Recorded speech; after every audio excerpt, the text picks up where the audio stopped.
crise é uma crise para cada empresa. Pode ser que para uma outra empresa não seja uma crise o mesmo fato. Mas a empresa ela sabe quem são os seus parceiros, ela sabe como é a cultura dela, ela sabe como ela se comprometeu com o seu público e, portanto, uma eventual crise que atinja todos esses valores que ela demorou anos para construir, é considerado uma crise.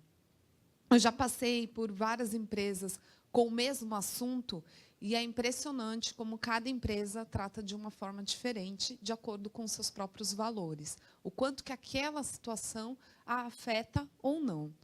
Greves, por exemplo, tem empresas que são super acostumadas a lidar com greves constantes e todo ano tem greve e, para ela, isso não é um problema. Agora, tem empresas que nunca tiveram greve e aí aquela situação já se torna um problema. A quantidade de dias daquela greve. Se a greve gera um desabastecimento no seu cliente ou não, porque você é um fornecedor. Se você tem estoque ou se você não tem estoque. Se você decide fazer uma demissão em massa, às vésperas do Natal, numa cidade pequena. Então, cada situação é uma forma diferente e ela acaba sendo recebida.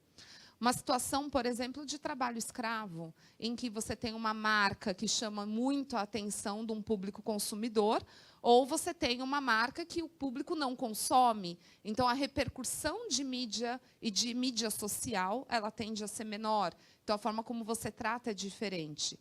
O procurador que está no caso, ele é midiático ou ele não é midiático? Ele é afeto ao assunto ou não é afeto ao assunto? O fiscal é amigo do blogueiro ou não é amigo do blogueiro? Tudo isso é uma situação que modifica como a crise ela é tratada e qual é o tamanho dessa crise. Uma outra questão que, quando a gente fala já daí de parte de assédio moral e assédio sexual, que a gente tem recebido cada vez mais decisões da Justiça do Trabalho, com bastante repercussão em mídia, são de afastamentos de gestores e executivos de companhia em razão de assédio sexual e assédio moral.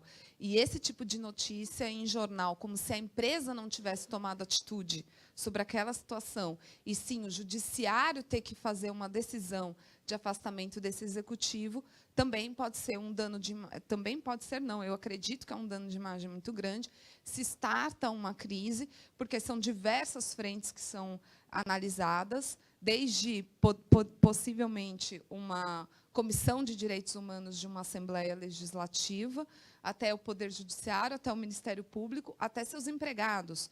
Porque daí você cria praticamente a decisão de afastamento é um liability para todo mundo que trabalhou com aquela pessoa, achar que já tem um direito de entrar com uma reclamação trabalhista. Então, esperem aí mais 20. Então, todos esses starts que a gente analisa do início da crise na trabalhista, muitas delas, como a Eliane já mesmo colocou, são questões que já era possível de serem evitadas ou, pelo menos, minimizadas, né? Em matéria ambiental, a gente tem diversos interlocutores. Interlocutores municipais, aqui em São Paulo, por exemplo, Secretaria do Verde e Meio Ambiente, se for estadual, a CETESB, Companhia Ambiental do Estado de São Paulo, se for federal, o IBAMA, Instituto Brasileiro de Meio Ambiente, Recursos Naturais Renováveis, mas também muitos outros. A gente tem que pensar em DNPM, na ANA, no IFAM, FUNAI. Então, são diversos interlocutores e todas essas informações têm que andar um fluxo paralelo e comum para que as decisões sejam tomadas de maneira coordenada. Você conversar com o Ministério Público num grande acidente, você está falando com alguém que está defendendo o meio ambiente, né? Você está defendendo o meio ambiente e, às vezes, ele está falando também uma gestão de comoção nacional. Por exemplo, o caso de Samarco, não tem como negar que houve, sim, uma comoção nacional. 600 quilômetros de danos não são simples de serem resolvidos, né?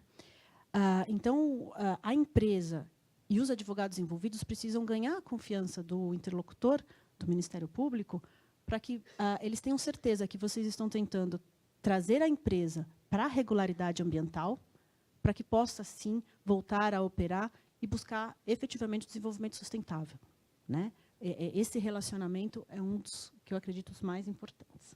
A gestão de crise em matéria ambiental, muitas delas são resultado do risco da atividade, né? Então, empresas com potencial poluidor muito alto tem risco muito maior de ter que enfrentar uma crise, né? Um acidente ambiental, certamente, a depender do tamanho, se for um pequeno vazamento ou se for um grande incêndio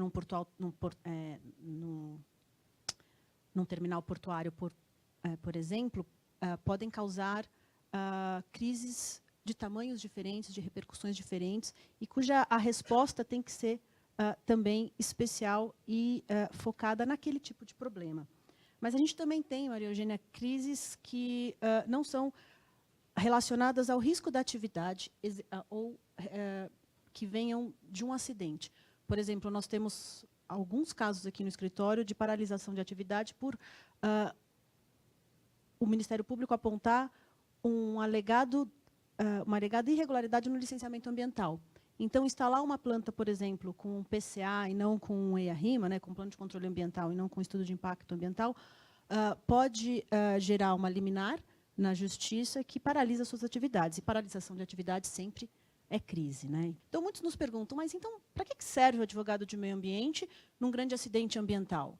Serve para bastante coisa. Auxiliar na preservação da reputação da empresa, né?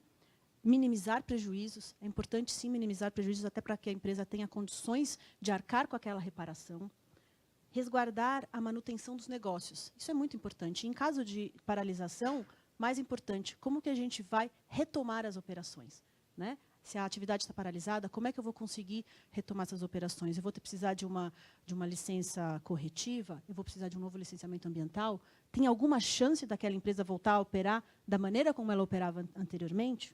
Na nossa área, que é a área de direito da concorrência, as crises que os clientes enfrentam são normalmente relacionadas à participação em cartéis.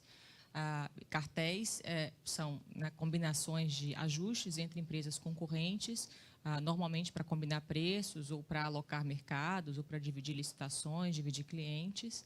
E, como a Eliane comentou, segmentando os tipos de crise em dois grandes blocos, as crises inerentes às atividades das empresas e as crises não inerentes, o cartel é muito diferente da queda de um avião para uma companhia aérea ou do vazamento de uma substância tóxica para uma empresa química, por exemplo. Né? Não é inerente a nenhuma atividade econômica o risco de que seus executivos ou de que seus funcionários acabem se envolvendo nesse tipo de ajuste ilícito com concorrentes. Mas isso acontece com frequência em indústrias as mais variadas.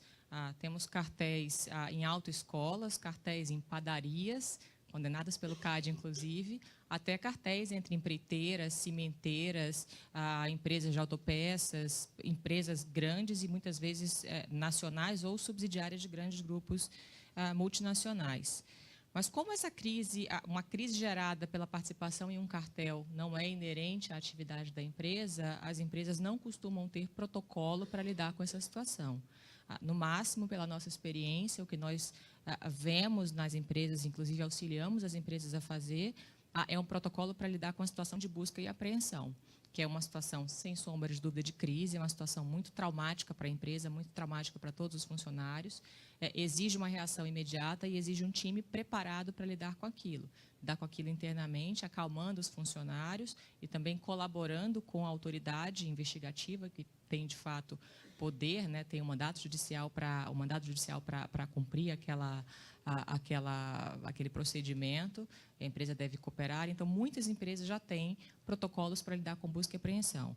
Mas, uma vez identificadas as provas de que a empresa, de fato, participou no ilícito concorrencial, o cartel, e instaurado um processo administrativo pelo CAD, não é comum que as empresas tenham um protocolo e, normalmente, a crise se instaura. E se instaura principalmente pela questão da repercussão social na comunidade empresarial que esse fato, a existência de uma investigação traz.